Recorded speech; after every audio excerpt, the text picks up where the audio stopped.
தாவேகா கூட்டணி உருவாவதற்கு முன்பே உடைஞ்சு நொறுங்கக்கூடிய சூழல் உருவாயிருக்குது. இடைத்தேர்தல் வரைக்கும் கூட இந்த கூட்டணி தாங்காது அப்படிங்கிற நிலைமையில போயிட்டு இருக்கு. மார்க்சிஸ்ட் கம்யூனிஸ்ட் கட்சியினுடைய மாநில செயலாளர் சண்முகம், உங்களுக்கு கம்யூனிஸ்டுகள் வேண்டுமா அல்லது அதிகாரிகள் வேண்டுமா, நீங்களே முடிவு பண்ணிக்கிங்கன்னு சவால் விட்டு இருக்கிறார் விஜய்க்கு. தமிழ்நாட்டின் தலைமைச் செயலாளராக இருக்கக்கூடிய சாய் குமார் அவர்தான் சூப்பர் சிஎம் ஆக செயல்படுகிறார் அப்படின்னும், அவருக்கு கீழ்தான் விஜய் சிஎம் ஆக இருக்கிறார் அப்படின்னு குற்றச்சாட்டுகள் தீவிரமாக எழுந்திருக்கு. பாஜகவால் நியமிக்கப்பட்ட தலைமைச் செயலர் சாய்குமாரின் பதவிக்காலம் முடிஞ்ச பிறகும் அவருடைய பதவி காலத்தை விஜய் அரசு எக்ஸ்டெண்ட் பண்ணதனுடைய பின்னணி என்ன? அந்த தலைமைச் செயலர் சாய்குமார் கம்யூனிஸ்டுகளை கணக்கெடுக்க சொன்னதற்கு விஜய் வாய் திறக்காமல் காத்திருக்கக்கூடிய மர்மம் என்ன? கம்யூனிஸ்டுகள் மத்தியில உருவான முரண்பாடு அப்படிங்கிறது இப்போது விடுதலை சிறுத்தைகள் கட்சி வரைக்கும் பரவி இருக்கிறது. தாவேகா கூட்டணி இடைத்தேர்தல் வரைக்குமாவது தாங்குமா? என்ன நடக்கிறது ஒவ்வொன்றா பார்க்கலாம். சில நாட்களுக்கு முன்னாடி பிரதமர் மோடி பேசும்போது, நம்ம ஆயுதம் தாங்கிய நக்சல்பாரிகள் எல்லாம் ஒழிச்சிட்டோம், ஆனா இங்க வந்து திமாகி நக்சல் அப்படின்னு, அறிவுஜீவி நக்சல் அப்படிங்கிற பேர்ல நிறைய பேர் ஊருக்குள்ளேயே சுத்திக்கிட்டு இருக்காங்க, இவங்களை ஒழிக்கிறது முக்கியம் அப்படின்னு பேசுனது நாடு முழுக்க பரபரப்பு ஏற்பட்டுச்சு. அப்போ இதுக்கு எதிராக இடதுசாரிகள், அவர் இடதுசாரிகளை குறி வச்சு கம்யூனிஸ்டுகளை குறி வச்சு தான் இதை சொன்னார் அப்படின்னு பெரிய அளவில் கண்டனங்கள் மோடிக்கு குவிந்தது. திமாகி நக்சல் ஜனதா பார்ட்டின்னு ஒரு பேர்ல ஒரு புதிய கட்சி கூட ஆன்லைனை பேஸ் பண்ணி உருவாச்சு. இந்த சூழல் தொடர்ந்துகிட்டே இருக்கும்போது சில நாட்கள்ல தமிழ்நாட்டில் திண்டுக்கல் மாவட்டத்தில் இருக்கக்கூடிய ஒரு வட்டாட்சியர், அவர்கிட்ட இருந்து ஒரு சுற்றறிக்கை வருது. அந்த அறிக்கையில என்ன சொல்றாங்கன்னா, அந்த வட்டாட்சியருக்கு கீழே இருக்கக்கூடிய அனைத்து கிராமங்கள்லையும் எத்தனை கம்யூனிஸ்டுகள் இருக்கிறார்கள், யார் யாரு இருக்கிறாங்க, அவங்களுடைய பேரு, அட்ரஸ், குடும்பத்தினர், இப்படி மொத்த லிஸ்ட்டும் எனக்கு தேவை அப்படின்னு சொல்லிட்டு ஒரு வட்டாட்சியர் வந்து பார்த்தோம்னா ஒரு சுற்றறிக்கை அனுப்புறார். இந்த வட்டாட்சியர் சுற்றறிக்கை அனுப்புறதுக்கு முன்னாடி தான் பார்த்தோம்னா நம்ம தலைமைச் செயலர் சாய்குமார் அவர் வந்து இங்க சட்டம் ஒழுங்கு சம்பந்தமான ஒரு கூட்டத்தை கூட்டி ஒரு பாதுகாப்பு தொடர்பான சில ஆலோசனைகளை எல்லாம் எல்லாருக்கும் வழங்கியிருந்தார். அந்த மீட்டிங் முடிஞ்ச உடனே இந்த சுற்றறிக்கை வந்து அனுப்பப்படுது. இதை பார்த்த உடனே எல்லாருக்குமே செம்ம டென்ஷன் ஆகுது. என்னன்னா, ரவுடி, பொறுக்கி, மொல்லமாரி இவங்க லிஸ்ட்டை தான் போலீஸ் வந்து என்ன பண்ணுவாங்கன்னா, எந்தெந்த ஊர்ல எத்தனை ரவுடி இருக்கான், பொறுக்கி இருக்கான்னு சொல்லிட்டு இவங்க லிஸ்ட்டை தான் போலீஸ் எடுத்து வச்சிருப்பாங்க. ஆனா இன்னைக்கு வந்து கம்யூனிஸ்டுகளுடைய லிஸ்ட், அட்ரஸ், பேர்லாம் எனக்கு வேணும்னு ஒரு வட்டாட்சியர் இதை உடனடியா என் டேபிளுக்கு வந்தாகணும்னு எல்லா கிராமத்து விஏஓல இருந்து மாவட்ட ஆட்சியர் வரைக்கும் எல்லாருக்கும் லெட்டர் அனுப்புனது, சுற்றறிக்கை அனுப்புனது அப்படிங்கிறது பெரிய ஷாக்கா மாறுச்சு. என்ன கம்யூனிஸ்டுகள் என்ன பொறுக்கிகளா அப்படின்னு சொல்லிட்டு ஒரு கேள்வி வந்தது. அப்போ தாவேகா அரசை ஆதரிச்ச கம்யூனிஸ்டுகள் இன்னைக்கு அந்த ஆதரித்த பாவத்திற்காக வேட்டையாடப்படுகிறார்களா, அவமானப்படுத்தப்படுகிறார்களான்னு சொல்லிட்டு கம்யூனிஸ்ட் கட்சியை சேர்ந்தவர்கள்லாம் பொங்கி எழுந்தாங்க. அதுல குறிப்பா சிபிஐ, சிபிஎம், இந்த ரெண்டு பாராளுமன்ற கம்யூனிஸ்ட் கட்சிகள், இவங்கள பேர் வேணும், இவங்களோட லிஸ்ட் வேணும்னு சொல்லி தான் அந்த அறிக்கையில குறிப்பிடப்பட்டிருந்தது. இது ஒரு பக்கம் ஒரு பெரிய சர்ச்சையை உருவாக்குச்சு. அதே சமயம் இன்னொரு அறிக்கை வந்தது. அது என்ன சொல்லுச்சுன்னா, கல்லூரி கல்வித்துறை அப்படிங்கிற பேர்ல அந்த அறிக்கை வெளியாயிருந்தது. அந்த அறிக்கையில என்ன சொல்லியிருந்தாங்கன்னா, எல்லா காலேஜ், யூனிவர்சிட்டிஸுக்கும் இந்த அறிக்கை, சுற்றறிக்கை அனுப்பியிருந்தாங்க. அதுல வந்து மாணவர்கள் இடதுசாரி கட்சிகளோடும் கரப்பான் பூச்சி ஜனதா கட்சிகளோடும் சேர்ந்து போராட்டம் நடத்தினாக்கா அதை தடுக்கிற மாதிரி, முடக்குகிற மாதிரி ஒரு ஒரு வழிமுறையை உருவாக்கணும். இதுக்காக வந்து நீங்க வந்து காலேஜ் நிர்வாகம், போலீஸு, மாவட்ட ஆட்சியர், மாவட்ட நிர்வாகம், இவங்கெல்லாம் சேர்ந்து, இவங்க மூணு தரப்பும் சேர்ந்து இந்த வழிமுறைகளை உருவாக்கணும்னு சொல்லிட்டு, இது மிக மிக அவசரம் அப்படின்னு போட்டு, ரொம்ப அவசரம்னு போட்டு அந்த சுற்றறிக்கையை அனுப்பியிருந்தாங்க.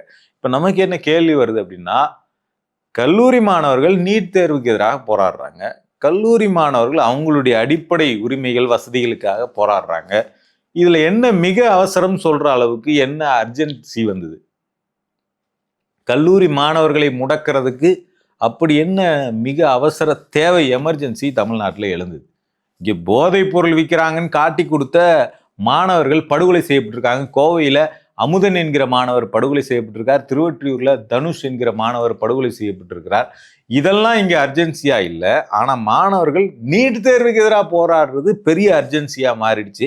இதுவும் பெரிய சர்ச்சையை உருவாக்குச்சு. இந்த ரெண்டு சுற்றறிக்கையிலுமே டார்கெட் பண்ணப்பட்டது கம்யூனிஸ்ட் கட்சியை சேர்ந்தவர்கள். அப்ப கம்யூனிஸ்ட் கட்சி, இதே கம்யூனிஸ்ட் கட்சியை சேர்ந்தவர்களின் ஆதரவை கேட்டுத்தான் இன்னைக்கு அமைச்சராக இருக்கக்கூடிய நிர்மல்குமார்ல இருந்து தாவேகாவின் ஒட்டுமொத்த நிர்வாகிகளும் கம்யூனிஸ்ட் கட்சி ஆபீஸுக்கும் பனையூருக்கும் நடந்தாங்க. தயவு செஞ்சு எங்கள் ஆட்சியை ஆதரியுங்கள், தயவு செஞ்சு எங்கள் ஆட்சியை ஆதரிங்கன்னு சொல்லிட்டு இன்னைக்கு ஆட்சியில உட்கார்ந்த பிறகு அதே கம்யூனிஸ்ட் கட்சிகளை வேட்டையாட ஆரம்பிச்சிருக்கிறாங்க. அப்ப இந்த குற்றச்சாட்டை மையப்படுத்தி இன்னைக்கு மிகப்பெரிய ஆர்ப்பாட்டத்தை மார்க்சிஸ்ட் கம்யூனிஸ்ட் கட்சி நடத்தி இருக்குது. அந்த ஆர்ப்பாட்டத்துல அவங்க தலைமைச் செயலாளராக இருக்கக்கூடிய சாய்குமார், அவர் தான் இந்த சுற்றறிக்கைகளுக்கெல்லாம் பின்னணியில் இருப்பவர்.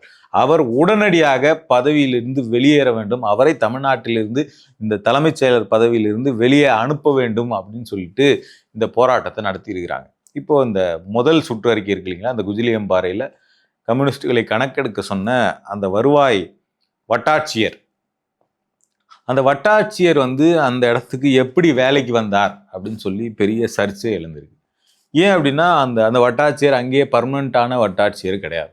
அவர் ஒரு டெம்பரவரியாக அங்கே நியமிக்கப்பட்ட வட்டாட்சியர். அவர் திடீர்னு சென்னையிலேருந்து கிளம்பி அங்கே போய் உட்காந்து அந்த ஊரில் இருக்கக்கூடிய அந்த வட்டத்தில் இருக்கக்கூடிய எல்லா கம்யூனிஸ்டுகள் லிஸ்ட்டையும் கேட்குறாருன்னா இவருக்கு என்ன தேவை எழுந்தது, இவர் ஏன் இங்கே வந்தார், இப்படி பல கேள்விகள் எழுந்திருக்கு. அதுக்கு பதிலளிக்கும் போது அமைச்சர் செங்கோட்டையன் சொன்னது இன்னுமே பல சர்ச்சைகளை, கேள்விகளை, சந்தேகங்களை எழுப்பியிருக்கு.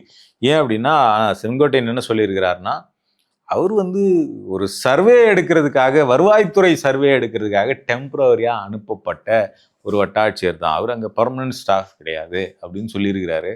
அப்போ நீங்கள் வருவாய்த்துறை சர்வே எடுக்க போன வட்டாட்சியருக்கு கம்யூனிஸ்டுகளை சர்வே எடுக்க வேண்டிய தேவை என்ன வந்தது அப்படின்னு பார்க்கும்போது, அப்போ செங்கோட்டையன் சொல்கிற மாதிரி அவர் டெம்பரவரியாக சர்வே எடுக்க வந்தார் அப்படின்னா அப்போ அவர் திட்டமிட்டு அனுப்பி வைக்கப்பட்டாரா அப்படிங்கிற கேள்வி வருது. ஏன்னா செங்கோட்டையன் கம்யூனிஸ்டுகளுக்கு எதிரான ஒரு நபர் அப்படிங்கிறது வாச்சாத்தி அந்த கொடூரம் நடந்த காலத்திலிருந்தே பேசப்பட்ட விவகாரம். மார்க்சிஸ்ட் கம்யூனிஸ்ட் கட்சியை சேர்ந்தவர்கள் செங்கோட்டையனை வாச்சாத்தி விவகாரத்தில் குற்றவாளியாக அறிவிக்கணும்னு சொல்லியே போராட்டங்கள் நடத்தி இருக்கிறாங்க. அப்போ கம்யூனிஸ்டுகள் மேலே இருக்கக்கூடிய வெறுப்பால் செங்கோட்டையன் கம்யூனிஸ்டுகளை கணக்கெடுக்க சொல்லி ஒரு வட்டாட்சியரை டெம்பரவரியாக அனுப்பி வைத்தாரா அப்படிங்கிற கேள்வி இன்னைக்கு எழுந்திருக்கு. ஏன்னா இன்னைக்கு மார்க்சிஸ்ட் கம்யூனிஸ்ட் கட்சியினுடைய மாநில செயலாளர் பே சண்முகம் அவர் இருக்கார் இல்லைங்களா, அவர் தான் வாச்சாத்தி கொடுமையில செங்கோட்டையனுக்கு எதிரான போராட்டங்களை நடத்தியவர். அப்போ இது ரெண்டும் இந்த இடத்துல ஒரு கோஇன்சிடென்ஸ் ஆகிறத நம்ம பார்க்க முடியுது. அதே மாதிரி இன்னொரு வெர்ஷன் சொல்றாங்க. அது என்னன்னா, மாவட்ட ஆட்சியர் தரப்புல இருந்து அந்த வட்டாட்சியர் எப்படி அங்க வந்தாருன்னு சொல்றாங்கன்னா, அவர் ஒரு டெம்பரரி ட்ரைனிங்காக வந்திருந்தார். ட்ரைனிங்காக வந்தவர் கம்யூனிஸ்ட் லிஸ்ட் எடுக்க சொல்றாரு. இப்ப ட்ரைனிங் முடிஞ்சிச்சு, அவர் சென்னைக்கே திரும்பி போயிட்டார். எப்படி இருக்குது பாருங்க. இப்ப என்னன்னா, இப்படி ஒரு சுற்றறிக்கையை சட்டத்துக்கு புறம்பாக மாவட்ட நிர்வாகத்துக்கிட்ட கேட்காம, அரசாங்கத்துக்கிட்ட கேட்காம தான் அந்த வட்டாட்சியர் அனுப்பினார் அப்படின்னா அவர் மீது ஏன் நீங்கள் எந்த நடவடிக்கையும் எடுக்கல? அவரை சென்னைக்கு மாத்தினது எப்படி நடவடிக்கையா இருக்க முடியும்? அவர் சென்னையில இருந்தாரு, டெம்பரவரியா திண்டுக்கல் போனாரு, திருப்பி சென்னைக்கே வந்துட்டாருங்கிறது எப்படி அது நடவடிக்கையா இருக்க முடியும்? அப்ப ஏன் நடவடிக்கை எடுக்கல அப்படின்னா, அவராக இதை செய்யவில்லை. தலைமைச் செயலரோ அல்லது மாநில அரசோ உத்தரவிட்டு அல்லது மாவட்ட நிர்வாகமோ உத்தரவிட்டு தான் இதை செய்தாரா? அதனாலதான் அவர் மேல நடவடிக்கை எடுக்கலையா அப்படிங்கிற கேள்வி எல்லாம் வருது. இன்னொரு பக்கம் இந்த கல்லூரிகளுக்கு அனுப்பப்பட்ட இந்த நோட்டீஸ் சம்பந்தமா உயர்கல்வித்துறை அமைச்சர் விஸ்வநாதன் பேசியிருக்கிறார். அவர் என்ன சொல்றாருன்னா, இது இந்த நோட்டீஸ் அனுப்பும்போது சில தவறான வார்த்தைகள் பயன்படுத்தப்பட்டுருச்சுன்னு சொல்றாரு. வார்த்தைகள் தவறா பயன்படுத்தப்படலை, அந்த நோட்டீஸினுடைய நோக்கம், இன்டென்ட்டே தவறானது. ஏன்னா நீங்க அங்க கல்லூரிகள்ல போராட்டங்களை தடுக்கணுங்கிறது தான் அந்த நோட்டீஸினுடைய இன்டென்ட். அதுல என்ன வார்த்தைகள் மட்டும் என்ன பிரச்சனை? இடதுசாரி கட்சிகள், கரப்பான் பூச்சி ஜனதா கட்சிங்கிற பேர் கிளியரா அதுல யூஸ் பண்ணப்பட்டிருக்குங்கிறதுல வார்த்தைகள் மட்டும் எப்படி பிரச்சனையாக முடியும்? அப்ப இது ரெண்டுமே இப்ப இது ஒரு வட்டார அளவுல விநியோகிக்கப்பட்ட சுற்றறிக்கை, இது தமிழ்நாடு முழுக்க விநியோகிக்கப்பட்ட சுற்றறிக்கை. இது ரெண்டுத்துக்கும் பின்னணியில் தலைமைச் செயலர் சாய்குமார் தான் இருக்கிறார் அப்படின்னு கம்யூனிஸ்ட் கட்சிகள் குற்றம் சாட்டுறாங்க. அப்ப யார் இந்த சாய்குமார்? ஏன் அவரை தலைமைச் செயலர் பதவியிலிருந்து நீக்க விஜய் மறுக்கிறார் அப்படின்னு நம்ம பார்க்க வேண்டியிருக்கு. இப்போ இந்த சாய்குமார் யார் அப்படின்னா, தமிழ்நாட்டில் திமுக ஆட்சியில் ஒரு தலைமைச் செயலர் இருந்துகிட்டு இருந்தார். இப்போ தேர்தல் வரும்போது என்ன பண்ணாங்கன்னா, தேர்தல் ஆணையம் இங்க இருக்கக்கூடிய தலைமைச் செயலரை நீக்கிவிட்டு இடைக்காலமாக தேர்தலை நடத்துவதற்காக ஒரு தலைமைச் செயலரை, அந்த காலம் வரைக்கும் மட்டும் ஒரு தலைமைச் செயலரை நியமித்தது தேர்தல் ஆணையம், அவர் தான் சாய்குமார். அப்போ அவர் வந்து பாஜக அரசால் நியமிக்கப்பட்ட ஒரு தலைமைச் செயலர். ஏன்னா நம்ம வந்து அப்படின்னு சொல்லலாம், பாஜக தேர்தல் ஆணையம் இது ரெண்டையெல்லாம் வேறு வேறாக பார்க்க முடியுமா அப்படிங்கிற கேள்வியெல்லாம் இன்னைக்கு வந்திருக்கு. ஞானேஷ்குமார் தலைமை தேர்தல் ஆணையராக வந்த பிறகு இப்போ பூன்னு சொல்லலாம், புஷ்பம்னு சொல்லலாங்கிற மாதிரி அவரை தேர்தல் ஆணையம் நியமிச்சாங்கன்னு சொல்லலாம், பாஜக நியமிச்சது மோடி நியமிச்சாங்க அப்படின்னு சொல்லலாம். அப்போ அப்படிப்பட்ட ஒருத்தரை இன்னைக்கு வந்து விஜய் அவருடைய பதவிக்காலம் முடிஞ்சிருச்சு. தமிழ்நாட்டில் அவர் முடிஞ்சிட்டு விஜய் அரசாங்கம் வந்துருச்சு. இவங்க புது தலைமைச் செயலரை நியமிக்கணும். எப்படி வந்து திமுக ஆட்சிக்கு வந்த பிறகு உடனே வந்து பார்த்தோம்னா இறையன்பு ஐஏஎஸ் தலைமைச் செயலராக நியமிச்சாங்க, அந்த மாதிரி விஜய்க்கு புதிய தலைமைச் செயலரை நியமிக்க வேண்டிய கட்டாயம் வந்தது. அப்போ அவர் என்ன பண்ணாருன்னா, இல்லை புது தலைமைச் செயலர்லாம் வேணாம், எனக்கு சாய்குமார் சார் தான் முக்கியம், அப்போ அவர் தான் இந்த பதவியில் நீடிக்கணும், அவரை வந்து மாற்றவே கூடாது அப்படின்னு சொல்லி முதலமைச்சர் விஜய் தான் தலைமைச் செயலர் சாய்குமாருக்கு பதவிக்காலத்தை எக்ஸ்டெண்ட் பண்ணி கொடுத்தது. அப்போ இதுல வந்து தலைமைச் செயலர் என்ன விஷயத்தை செய்தாலும் அதில் விஜய் அவர்களுக்கு ரெஸ்பான்சிபிலிட்டி, அக்கௌண்டபிலிட்டி இருக்குது அப்படிங்கிறது ரொம்ப இம்பார்ட்டன்ட். அதனால தான் இன்னைக்கு கம்யூனிஸ்டுகள் விஜயை நோக்கி கேள்வி எழுப்ப வேண்டிய இடத்துக்கு நகர்ந்திருக்கிறார்கள். கூட்டணியையே மறுபரிசீலனை செய்வோம் அப்படிங்கிற இடத்துக்கு நகர்ந்திருக்கிறார்கள். கம்யூனிஸ்டுகள் முக்கியமா அல்லது சாய்குமார் முக்கியமானு முடிவெடுங்க அப்படின்னு சொல்லக்கூடிய இடத்துக்கு போயிருக்கிறாங்க. அப்போ இந்த கூட்டணி எவ்வளவு தூரம் போகும் அப்படிங்கிற கேள்வியெல்லாம் வந்திருக்கு. இப்போ இந்த சாய்குமார் இருக்கார் இல்லைங்களா, இவர் தலைமைச் செயலராக வழக்கமா அங்க இருக்கக்கூடிய தலைமைச் செயலர் என்ன வேலையை செய்வாங்களோ அதையே தான் அவர் செய்யறாரான்னு கேட்டா இல்லை. தலைமைச் செயலக வட்டாரங்கள் கூடுதல் தகவல்களை சொல்றாங்க.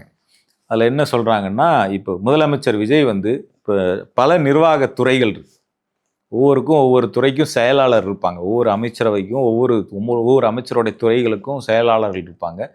எந்த துறையின் செயலாளரையுமே முதல்வரை சந்திப்பதற்கான வாய்ப்புகள் கொடுக்கப்படுவதில்லை, அப்பாயின்மெண்ட் கொடுக்கப்படுறதில்லை அப்படின்னு சொல்றாங்க. இப்போ ஒரு துறையில ஒரு பெரிய சிக்கல் இருக்கு, பிரச்சனை இருக்கு, அதை சரி பண்ணணும் அப்படின்னு முதலமைச்சர்கிட்ட போய் நம்ம சொல்லலான்னு பார்த்தா அவர்களை முதலமைச்சர் சந்திப்பதே இல்லை, சந்திப்பதற்கான வாய்ப்பு கொடுக்கப்படுவதில்லை அப்படின்னு சொல்றாங்க. அப்ப யாரை சந்திக்க சொல்றாருன்னா, முதலமைச்சர் அவரை யாரை சந்திக்கணும்னு கேட்டாலும் நீங்க தலைமைச் செயலர் சாய்குமாரை சந்திங்க, அவர் சொல்றாரு என்கிட்ட, நான் அவர்கிட்ட மட்டும்தான் பேசுவேன், நீங்களாம் என்கிட்ட யாரும் டைரக்டா பேச முடியாது, நாட்டாம டு பங்காளி, பங்காளி டு நாட்டாம மட்டும்தான் டீல்னு சொல்லிட்டு சாய்குமாருக்கும் எனக்கும் மட்டும்தான் பேச்சே தவிர நீங்க யாரும் என்கிட்ட நேரடியாக பேசக்கூடாது, நீங்க அவர்கிட்ட சொல்லுங்க, அவர் தான் என்கிட்ட சொல்லுவார் அப்படின்னு விஜய் சொல்லி இருக்கிறார்.